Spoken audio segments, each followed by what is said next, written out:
Okey, kita teruskan perbincangan untuk soalan nombor 5. Kita tengok dia punya maklumat yang dia bagi. Jadual 2 menunjukkan maklumat bagi 2 set eksperimen untuk menyiasat satu faktor yang mempengaruhi kadar tindak balas antara magnesium dan asid nitrik. Okey, jadi di sini kita tukarkan magnesium ini kepada zinc. Okey, sebab dia punya ni agak ralat sedikit. Kita tukarkan magnesium kepada zinc. Ini padam tukar zinc. Okey, jadi kita nampak di sini. Okey, dia punya maklumat. Okey, ada set 1, ada set 2. Dan kita tengok isi padu gas yang terkumpul dalam 1 minit. Untuk set 1, dia kumpul sebanyak 30 cm padu. Untuk set 2, dia kumpul 50 cm padu.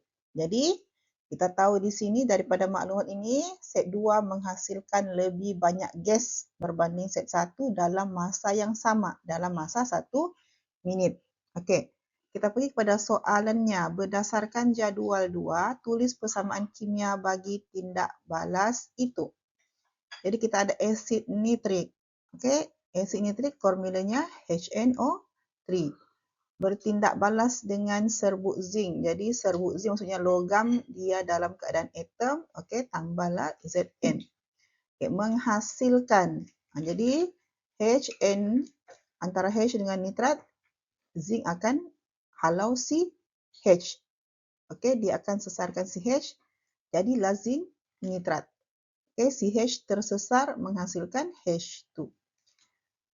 Dua markah untuk seimbangkan. Kita baru dapat satu markah. Jadi untuk seimbangkan, okey, tengok di sini. Nitrat sini ada 1. Nitrat di sini ada 2. Jadi letaklah 2 di hadapan asid nitrik. Okey, lepas tu H automatik jadi 2. Di sini pun sudah ada 2. Zinc 1. Zinc di sini 1. Jadi kita letak sejak 2 di sini, dapatlah 2 markah. Seimbanglah sudah kita punya persamaan kimia. Okey, next. Hitung kadar tindak balas purata bagi set 1 dan set 2. Jadi kita ingat balik kita punya rumus untuk kadar tindak balas ialah perubahan kuantiti bahan tindak balas per masa atau perubahan kuantiti hasil tindak balas per unit masa. Jadi ini kita akan ambil dia adalah hasil sebab gas adalah hasil untuk tindak balas ini. Jadi untuk unit, okey, unit dalam tindak balas kita ada beberapa unit. Okey, sentimeter padu per saat. Okey, gram per saat, mol per desimeter padu per saat. Okey, iaitu keperkatan per saat. Jadi dia banyak gunakan saat. Okey, dia bagi di sini minit, di sini dia bagi saat. Okey, kita pergi kepada jalan kerjanya. Jadi simple sajalah. Kita ada sudah dia punya isi padu, kita sudah ada dia punya masa. Tinggal masukkan dalam rumus. Okey, jadi 30 dia punya isi padu, masanya 1 minit. Jadi kita akan dapat 30 cm padu per minit.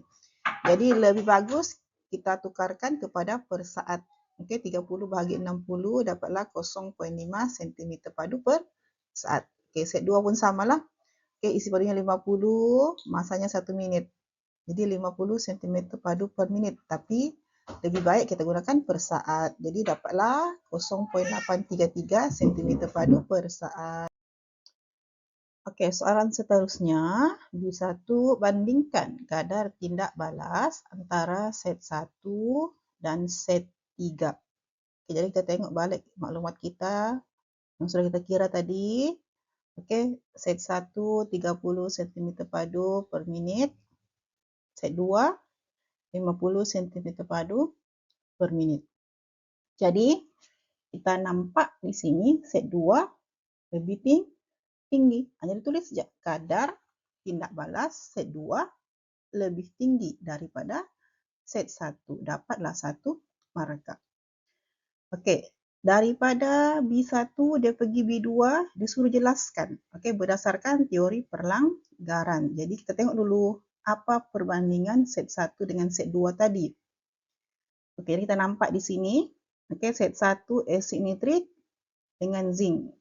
set 2 asid nitrik, zinc dan mangkin. Jadi kepekatan sama, okey, yang satu gunakan serbuk, yang kedua pun gunakan serbuk, tapi yang kedua ni dia ada tambahan mangkin X.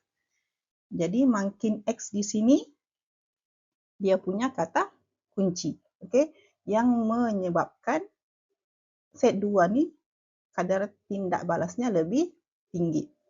Jadi kita sudah tahu faktornya adalah mangkin, kita ingat balik kita punya teori perlanggaran. Okey, mula-mula kita banding. Lepas banding, kita tulis faktornya. Lepas tulis faktornya, kita tulis dia punya kata kunci. Okey, jadi apa kata kuncinya? Kalau mangkin kata kuncinya lintasan alternatif dan tenaga pengaktifan. Jadi markah pertama di mana? Kita pun tulislah kehadiran mangkin X dalam set 2. Jadi first kita sebut ada hadir mangkin. Okay? Jadi yang kedua kata kuncinya menyediakan lintasan alternatif dengan merendahkan tenaga pengaktifan. Jadi kata kuncinya sudah ada. Yang seterusnya adalah dia punya penerangan. Jadi kalau mangkin dengan suhu, kata dia punya penerangannya adalah lebih banyak zarah dapat mencapai tenaga pengaktifan. Jadi zarah itu kita tulislah siapa zarahnya terlibat. Jadi kita pun tulislah lebih banyak atom zinc dan ion hidrogen dapat mencapai tenaga pengaktifan dalam set 2. Dan yang poin terakhir frekuensi perlanggaran berkesan. Okey, dalam set 2 lebih tinggi. Dapatlah 3 markah. Okey. Jadi habis sudah kita punya perbincangan untuk soalan 5. Jumpa untuk soalan 6 di next video.